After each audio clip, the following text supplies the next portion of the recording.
Good morning students. कल हम जो टॉपिक कर रहे थे वो था प्रतिरक्षण या प्रतिकारिता। आज उसी को कंटिन्यू करते हैं। कल प्रतिकारिता का एक पॉइंट किया था हमने कि प्रतिकारिता क्या है और कितने प्रकार की होती है। तो हमने दो प्रकार के प्रतिकारिता की बात की थी, एक प्राकृतिक और दूसरा था कृत्रिम या अर्जित प्रतिकारिता। दूसरी जो प्रतिकारिता है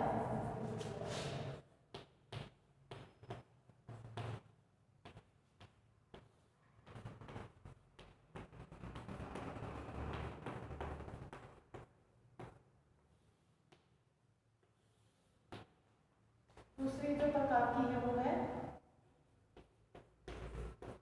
कृत्रिम या अर्जित प्रतिकारिता।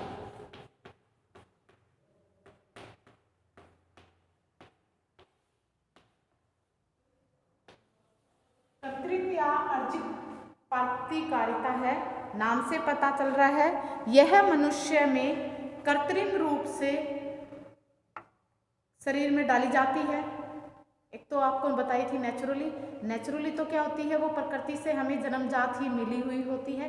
जो कृत्रिम होती है उसे मनुष्य के शरीर में डाला जाता है जिससे कि उसके शरीर में रोगों से लड़ने की क्षमता उसको प्राप्त होती है और उसके शरीर में जो भी रोग होते हैं उत्पन्न होते हैं उन्हें इंजेक्शन के द्वारा या टेबलेट्स के द्वारा इनको रोगों को खत्म किया जाता है। जो ये प्रतिकारिता है वो किस प्रकार से डाली जाती है, टेबलेट्स और इंजेक्शन के द्वारा। तो ये जो क्या होती है प्रतिकारिता, इसे मनुष्य के शरीर में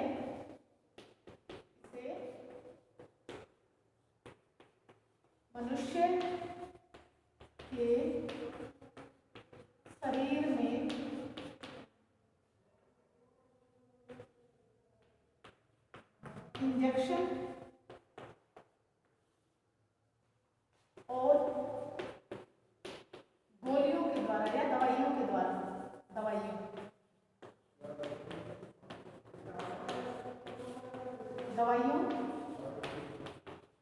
द्वारा इनको डाला जाता है और इस प्रकार से ये मनुष्य के शरीर में कृत्रिम रूप से कार्य करती हैं।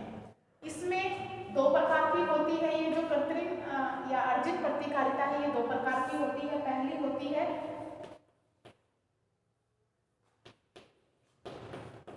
सक्रिय प्रतिकारिता, दूसरी होती है टीकों के द्वारा। दूसरी जो प्रतिकारिता होती है वो टीकों के द्वारा है।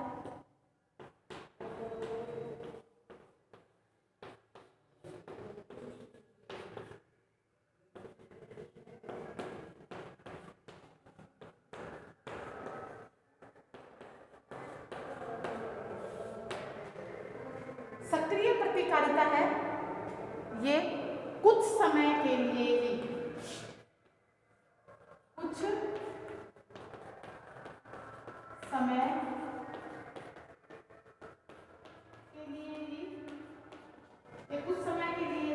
मनुष्य के शरीर में काम करती है।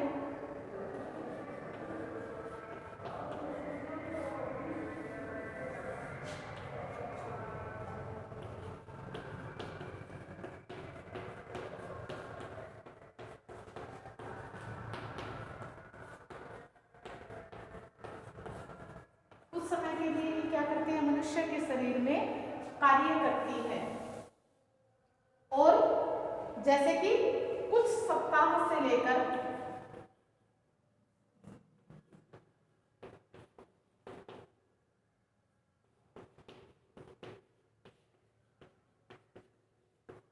कुछ महीनों तक, कुछ सप्ताह से लेकर कुछ महीनों तक ही क्या होती है, ये शरीर में एक्टिव रहती है। तो इनको बोलते हैं सक्रिय प्रतिकारिता। इसके अंदर भी इसे क्या है, जैसे कि बांटा गया है इसे रोग होने के बाद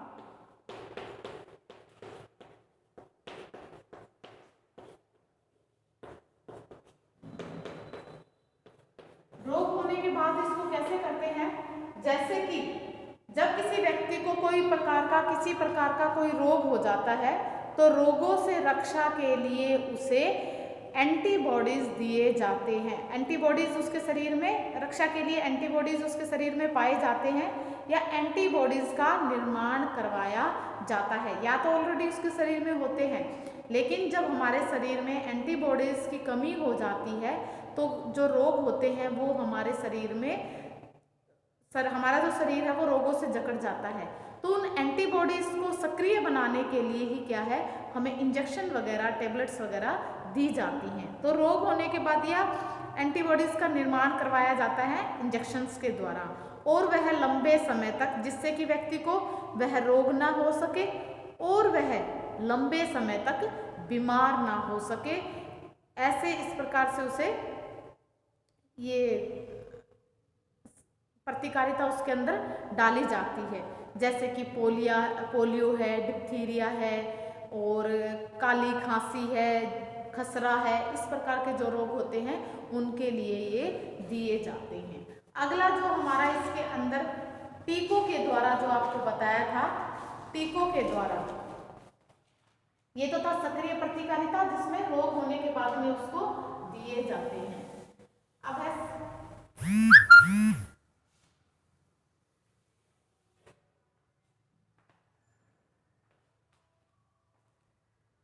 टीकों के द्वारा, दूसरा था इसमें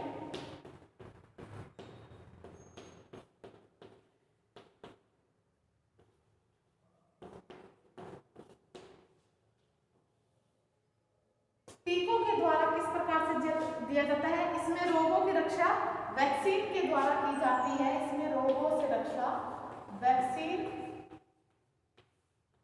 के द्वारा रोगों की रक्षा की जाती है।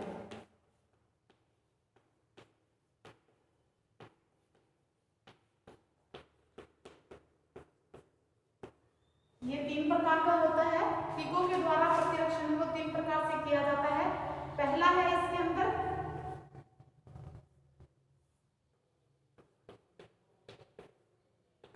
जीवित, इसको एक तो होता है जीवित वैक्सीन,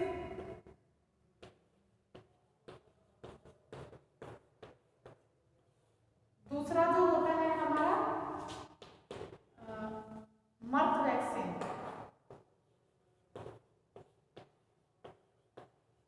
मर्त वैक्सीन होता है। तीसरा जो है इसके अंदर वो क्या है, विष वैक्सीन, ये है जीव विष वैक्सीन, जीव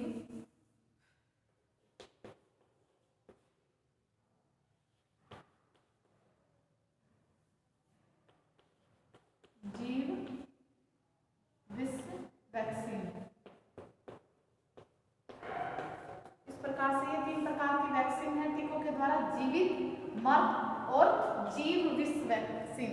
जीवित जो वैक्सीन होती है वो जीवित क्या है, जीवित वैक्सीन जो जीव होते हैं बैक्टीरिया, वायरस के द्वारा प्राप्त की जाती है। ये वाली जो वैक्सीन है जीवित वैक्सीन, ये जीवित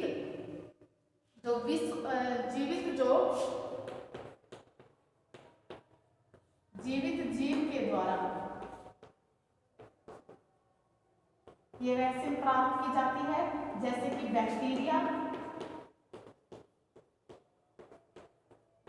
बैक्टीरिया और वायरस के द्वारा, उनके द्वारा क्या किया जाता है, वैक्सीन तैयार की जाती है। और जैसे कि बीसीजी या टाइफाइड का जो टीका है वो जीवित जीवाणुओं के द्वारा तैयार किया जाता है। इसमें किसका टीका, बीसीजी और टाइफाइड का जो टीका है,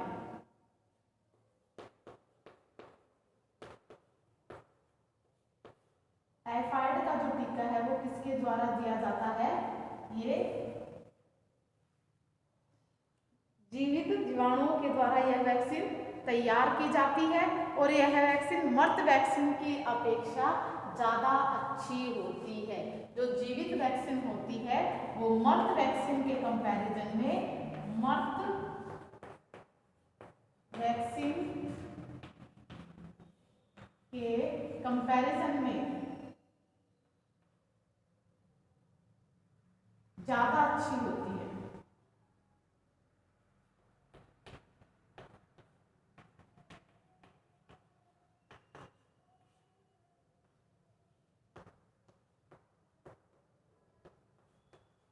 तुलना में ज्यादा अच्छी होती है।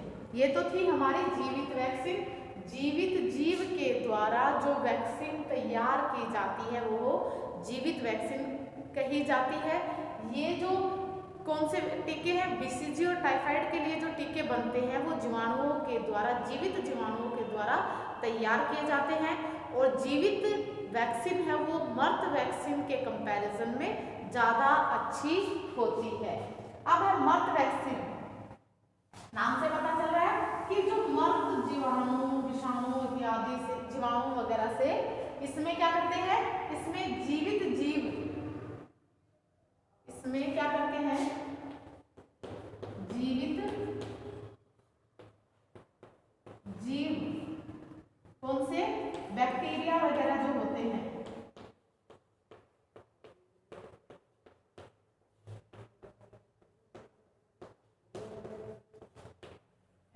जो होते हैं उनको क्या किया जाता है, ताप और दाब पर, इनको अत्यधिक ताप और रासायनिक क्रियाओं के द्वारा, ताप और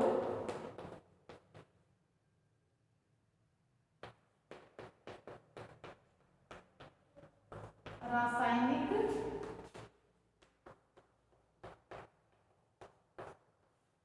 क्रियाओं के द्वारा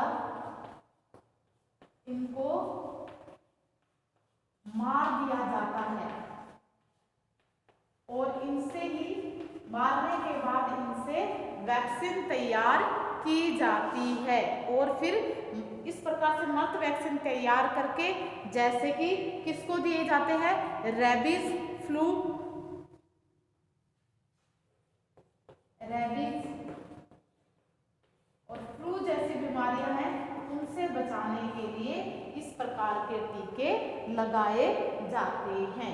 ये थी हमारे मर्त वैक्सीन। अब कुछ क्या है, कुछ जो वैक्सीन है वो है जीव विष वैक्सीन।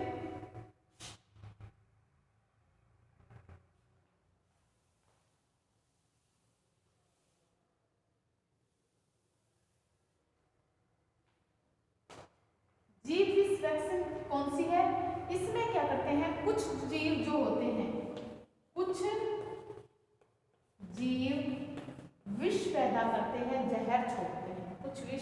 कुछ जीव ऐसे होते हैं जो जहर छोड़ते हैं, विष छोड़ते हैं। कुछ जीव विष छोड़ते हैं और उसी विष से, और उसी विष से वैक्सीन तैयार की जाती है।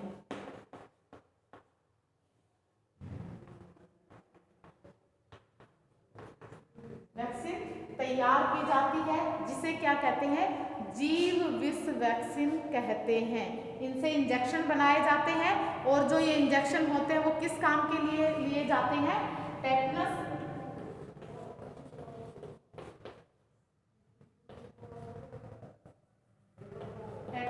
और काली खांसी जैसी जो बीमारियां हैं, भयानक काली खांसी, उनके लिए ये इंजेक्शन तैयार किए जाते हैं। टेटनस और काली खांसी जैसी बीमारियों के लिए जीव विष की वैक्सीन तैयार की जाती है। तो इस प्रकार से टीकों के द्वारा प्रतिरक्षण कितनी तरीके से किया जाता है, टीके कितने तरीके से तैयार किए जाते हैं। एक है जीवित वैक्सीन जिसको बोलते हैं, दूसरा है मर्त वैक्सीन और तीसरा है जीव विष वैक्सीन। यानी जीवों को एक तो जिंदा रखकर उनसे वैक्सीन तैयार की जाती है, दूसरा उनको मारकर वैक्सीन तैयार की जाती है। मारने में अत्यधिक टेम्परेचर और केमिकल रिएक्शंस के द्वारा उनको मारा जाता है और फिर उनसे इंजेक्शन तैयार किए जाते हैं। और कुछ वैक्सीन हैं वो जो जीव होते हैं वो क्या करते हैं, जहर छोड़ते हैं। उन जहर को क्या करते हैं, स्टोर कर लेते हैं और स्टोर करके उनसे वैक्सीन तैयार की जाती है, जो कि टेटनस और काली खांसी जैसी बीमारियों के लिए उपयोगी होते हैं। तो ये थे हमारे दूसरी प्रकार की जो सक्रिय प्रतिकारिता वो थी। अब तीसरी है हमारी निष्क्रिय प्रतिकारिता। कृत्रिम पहली थी हमारी नेचुरल, दूसरी थी कृत्रिम और तीसरी हमारी जो प्रतिकारिता है वो है निष्क्रिय प्रतिकारिता।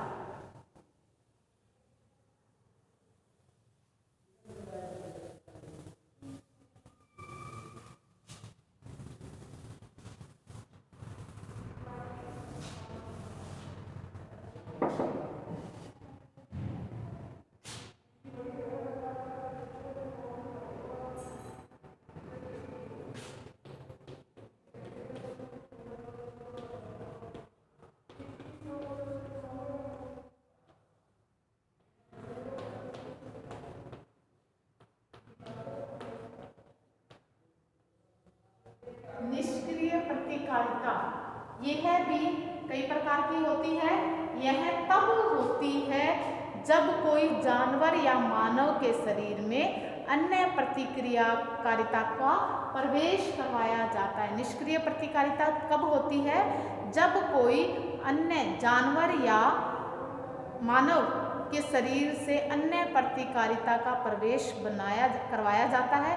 यह प्राकृतिक और कृत्रिम दोनों प्रकार की होती है। निष्क्रिय प्रतिकारिता दोनों प्रकार की होती है, ये प्राकृतिक भी हो सकती है और कृत्रिम भी हो सकती है। तो इसके अंदर पहला है प्राकृतिक प्रतिकारिता।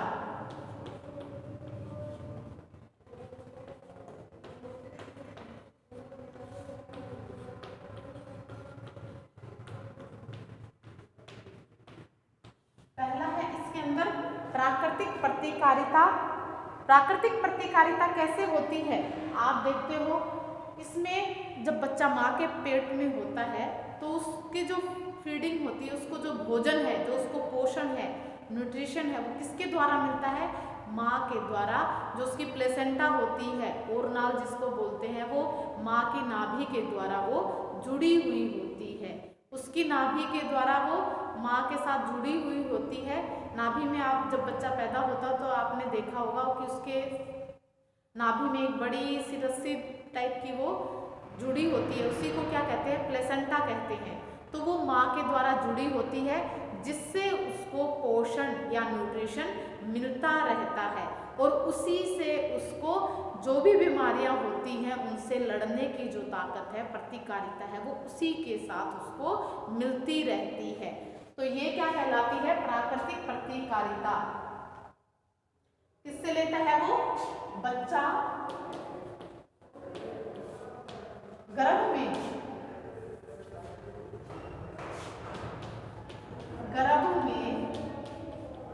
बच्चा माँ के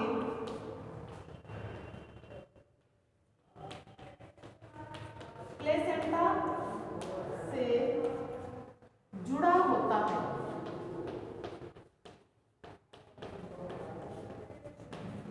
तो बच्चे को बीमारियों से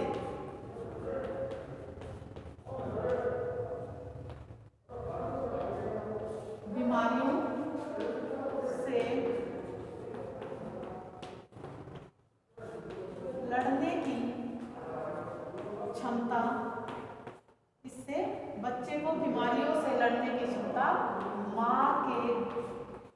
माँ के द्वारा प्राप्त होती है। तो यह क्या कहलाती है, ये प्राकृतिक प्रतिकारिता होती है कि गर्भ में जब बच्चा माँ के प्लेसेंटा से जुड़ा होता है तो बच्चे को बीमारियों से लड़ने की ताकत है वो माँ के द्वारा प्लेसेंटा से होते हुए उसको मिल जाती है और वह सुरक्षित होता है। तो इस प्रकार से ये क्या है, कृत्रिम प्रतिकारिता है। दूसरा है प्राकृतिक के अंदर, दूसरा है इसमें स्तनपान के द्वारा।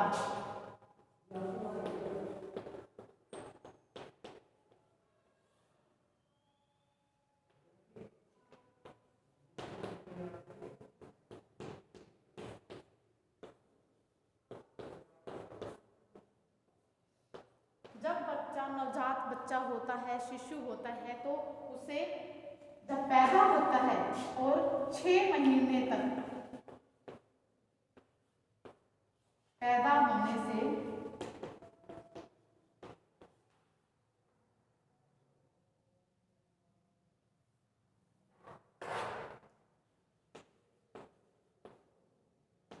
पैदा होने से 6 महीने तक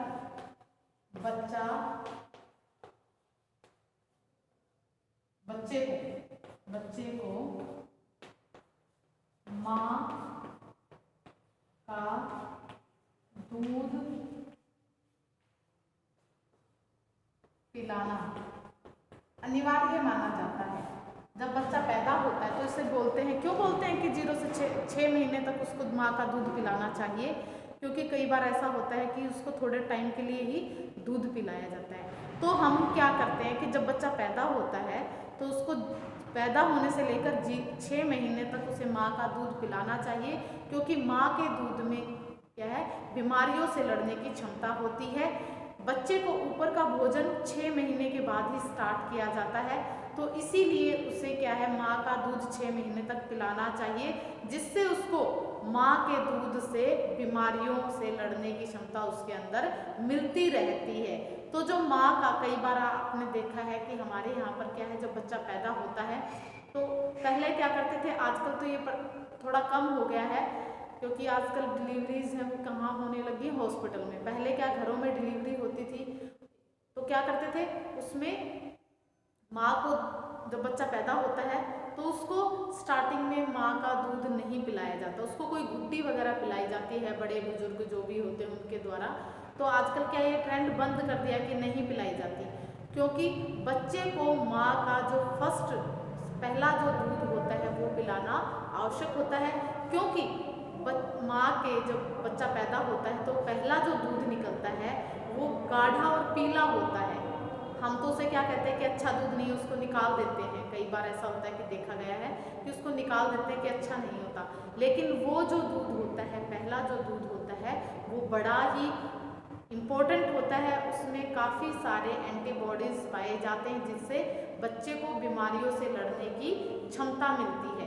तो पहला जो पीला गाढ़ा दूध होता है उसमें उसको कोलेस्ट्रम कहा जाता है। पहला पीला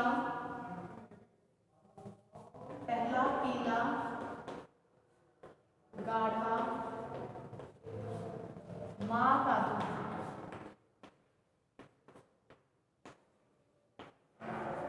कोलेस्ट्रम कहलाता है। ये इंपॉर्टेंट होता है, कॉम्पिटिटिव एग्जाम वगैरह आते हैं तो उसमें पूछा जाता है, जनरल साइंस का क्वेश्चन होता है कि जो पहला पीला गाढ़ा जो दूध होता है माँ का, वो क्या कहलाता है, वो कोलेस्ट्रम कहलाता है। पहला जो पीला गाढ़ा दूध होता है, और ये बच्चे को पिलाना अति आवश्यक होता है, क्योंकि उसे नेचुरली ही क्या है, बीमारियों से लड़ने की ताकत इस दूध के द्वारा प्राप्त होती है। क्योंकि बच्चा जब पैदा होता है तो उसका एनवायरनमेंट चेंज हो जाता है, और कई बार क्या है, उसको बीमारियां आके जकड़ लेती हैं, तो उन बीमारियों से लड़ने के लिए उसको ये दूध और उसके अलावा माँ का दूध उसे 6 महीने तक पिलाना अनिवार्य होता है। तो यह बच्चे को क्या करती है, 6 महीने तक बीमारियों से लड़ने में सुरक्षा प्रदान करती है। ये तो थी हमारी प्राकृतिक प्रतिकारिता। दूसरा जो है हमारा कृत्रिम प्रतिकारिता।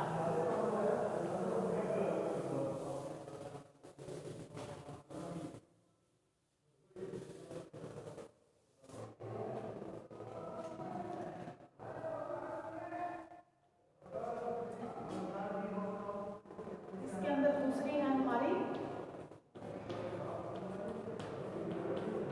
कृत्रिम प्रतिकारिता।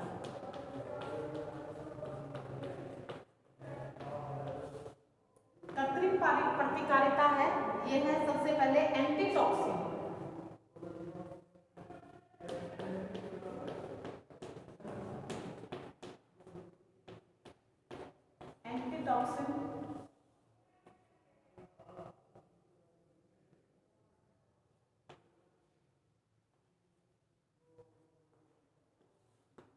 एंटीटॉक्सिन कहते हैं इसे। यह अमानवीय स्रोतों से प्राप्त होती है। यह एंटीटॉक्सिन यह है अमानवीय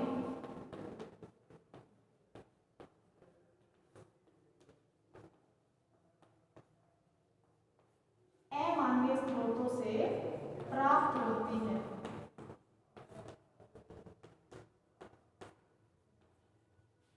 अमानवीय स्रोतों से प्राप्त होती है जैसे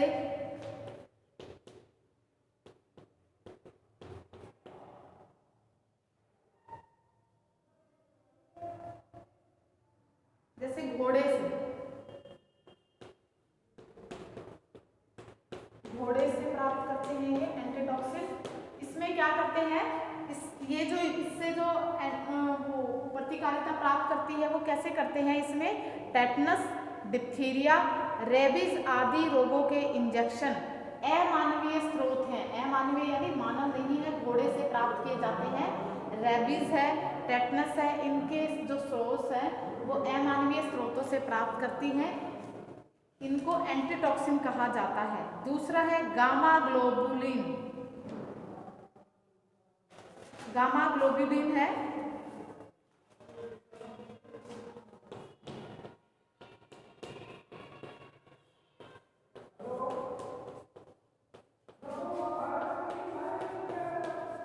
गामा ग्लोबुलिन। गामा ग्लोबुलिन क्या है, यह मानवीय स्रोतों से प्राप्त की जाती है। जैसे ये अमानवीय स्रोत से प्राप्त की थी, ये मानवीय स्रोतों से प्राप्त की जाती है। इंसानों से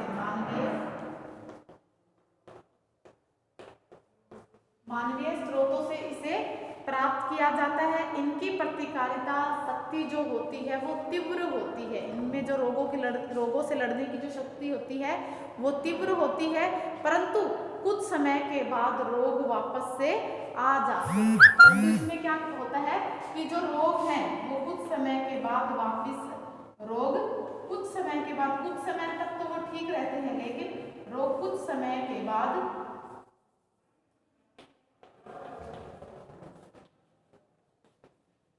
आ जाते हैं।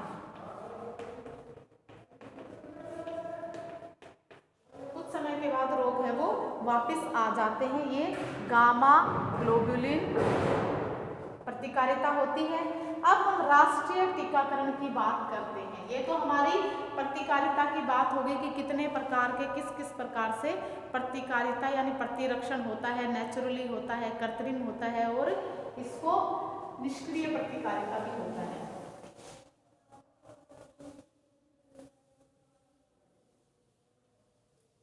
अब इनके लिए, इन सारी बीमारियों के लिए काफी प्रकार की जो जानलेवा बीमारियां हैं उनके लिए क्या है, कई प्रकार के कार्यक्रम चलाए गए हैं। आपको जो पेपर पहले जो मैंने पढ़ाया था उसमें आपको बताया था कि कौन कौन सी 6 प्रकार की जानलेवा बीमारियां होती है। टेटनस होता है, काली खांसी होती है, टीबी होता है, डिप्थीरिया होता है और आपको 6 रोग बताया था। टीबी यानी 6 रोग एक ही हो गया। तो इस प्रकार के क्या है, उनमें आप इन रोगों से लड़ने के लिए टीकाकरण किया जाता है। जो ये टीकाकरण है वो राष्ट्रीय स्तर पर शुरू हुए हैं। वो रोगों से बच्चों को उनकी मृत्यु दर को कम करने के लिए और देश में बीमारियों को कम करने के लिए क्या है, ये टीकाकरण कार्यक्रम है वो उसके लिए गवर्नमेंट के द्वारा चलाए गए हैं। तो ये कई प्रकार के स्वास्थ्य कार्यक्रम होते हैं जिनके अंतर्गत टीकाकरण किया जाता है। तो इसमें हम बात करते हैं, राष्ट्रीय टीकाकरण की बात करते हैं।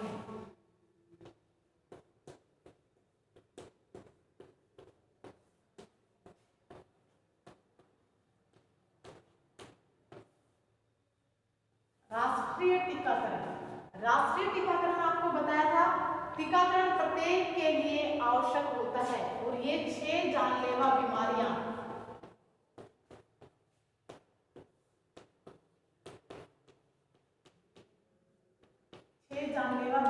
हैं, उनसे बचाने के लिए ये टीके लगाए जाते हैं। जैसे कि पहले तो 6 थे, लेकिन आजकल क्या है, ये कोरोना का जो वायरस चला हुआ है, कोरोना से बचने के लिए भी क्या है, इंजेक्शन की तैयारियां या उसकी इंजेक्शन बनाने के लिए गवर्नमेंट है वो प्रयासरत है। तो उसके लिए भी जब वो इंजेक्शन आ जाएगा तो वो भी क्या है इस लिस्ट में जुड़ जाएगा और वो क्या है उसको भी लगवाना अनिवार्य हो जाएगा। तो इस प्रकार से है 6 जो बीमारियां हैं वो आपको बताया था कि कौन कौन सी बीमारियां होती हैं। तो उन बीमारियों से बचने के लिए, उन रोगों को नष्ट करने के लिए ये कार्यक्रम चलाए जाते हैं। जैसे कि पहले क्या था, पोलियो था, पोलियो की दवाई पिलाई जाती थी और 2 बूंद पिलाई जाती थी, बोलते थे कि 2 बूंद जिंदगी की। तो आप देखते हैं कि पोलियो है वो अब बहुत कम लोगों में देखने को मिलता है। उसका कारण क्या है, क्योंकि सरकार के द्वारा राष्ट्रीय स्तर पर इस कार्यक्रम को चलाया गया जिसमें 2 बूंद उसकी दवाई की पिलाई जाती थी और उसमें क्या है, अब ये क्या है काफी कहें या इसको कहें कि लगभग इसको खत्म ही कर दिया गया है, इस बीमारी को ये जड़ से खत्म हो गई। तो इसी प्रकार से जो 6 प्रकार की जो जानलेवा बीमारियां हैं उनको भी खत्म करने का प्रयास किया जा रहा है। तो ये क्या है, बीमारियों को खत्म करने के लिए राष्ट्रीय स्तर पर टीकाकरण कार्यक्रम चलाए जाते हैं। तो इसमें क्या करते हैं, भारत में यूनिवर्सल यूनाइटेशन कार्यक्रम नवंबर 1985 में जो टीकाकरण का जो कार्यक्रम है वो कब चलाया गया, 1985 में, 1985 में श्रीमती इंदिरा गांधी की याद में,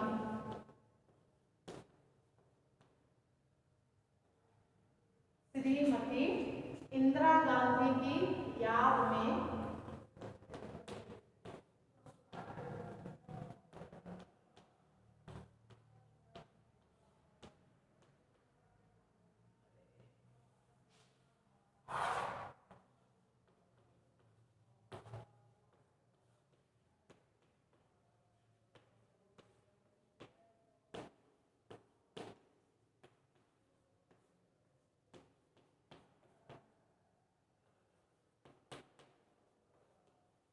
कार्यक्रम शुरू किया गया और इसमें टीकाकरण का कार्यक्रम किया गया। इस टीकाकरण को 2 भागों में बांटा गया था। इस टीकाकरण को 2 भागों में बांटा गया। विस्तृत टीका कार्यक्रम विश्व स्वास्थ्य संगठन के द्वारा चलाया जाता है, इसे 2 भागों में बांटा गया। और जो विश्व स्वास्थ्य संगठन के द्वारा WHO के द्वारा एक कार्यक्रम चलाया जा रहा है जिसमें क्या है, उसमें जो टीकाकरण है उनकी सूची बनाई गई होती है। तो इसमें क्या करते हैं, कई प्रकार के टीके होते हैं। जैसे जन्म के बाद, आपको पता है कि जन्म के कुछ समय बाद ही, कुछ घंटों में ही इंजेक्शन, जन्म के जस्ट बाद ही एक इंजेक्शन लगा देते हैं, फिर 6 महीने के बाद में लगता है, 6 सप्ताह के बाद में लगता है, फिर 10 सप्ताह के बाद में, फिर 14 सप्ताह के, और फिर उसको इस प्रकार से क्या है उसको अलग अलग टीके लगते रहते हैं। तो ये टीकाकरण की सूची है जो आपको मैं दे दूंगी कि कौन कौन से टीके होते हैं। राष्ट्रीय टीकाकरण सूची में जब बच्चा 1 से 1.5 महीने का हो जाता है तब ये टीके प्रयोग में लाए जाते हैं। तो कई प्रकार के टीके होते हैं। तो जैसे कि बच्चा पैदा होता है तो उसको जन्म के 1 से 1.5 माह में उसको एक टीका लगता है जिसे बोलते हैं BCG का टीका होता है। और दूसरा फिर बच्चे को 9 से 12 माह में लगता है खसरे का टीका लगता है। फिर बच्चे को 18 माह से 2 वर्ष में DPT का टीका लगता है। फिर उसको बच्चे को 5 से 6 वर्ष के उसमें उसको डिप्थीरिया का टीका लगता है। बच्चा जब 10 वर्ष का हो जाता है तो उसको टेटनस का इंजेक्शन लगता है। 16 वर्ष का हो जाता है तब भी उसको टेटनस का इंजेक्शन लगवाया जाता है। तो इस प्रकार से कई क्या है इंजेक्शन, जो गर्भवती माता होती है उसको भी इंजेक्शन लगाए जाते हैं। पहले 3 इंजेक्शन लगते थे अलग अलग समय पर, जो भी उसका पीरियड होता है, प्रेगनेंसी जो पीरियड होता है 9 महीने का समय होता है, उसके अंदर उसको 3 इंजेक्शन लगाए जाते थे। लेकिन आजकल क्या है उनकी संख्या 2 हो गई है। पहले 3 इंजेक्शन लगते थे, आजकल टेटनस के 2 इंजेक्शन लगाए जाते हैं। तो ये थे हमारे प्रतिकारिता, और उसके बाद में हमने टीकाकरण के बारे में जाना कि कौन कौन से टीके हैं वो बच्चों को लगाए जाते हैं। तो ये हमारा आज की क्लास में हम इतना ही करेंगे। आगे एक नया टॉपिक स्टार्ट करेंगे, तो डिजीज के बारे में अगला टॉपिक हमारा होगा। तो आज के लिए इतना ही। Okay bye, have a nice day students.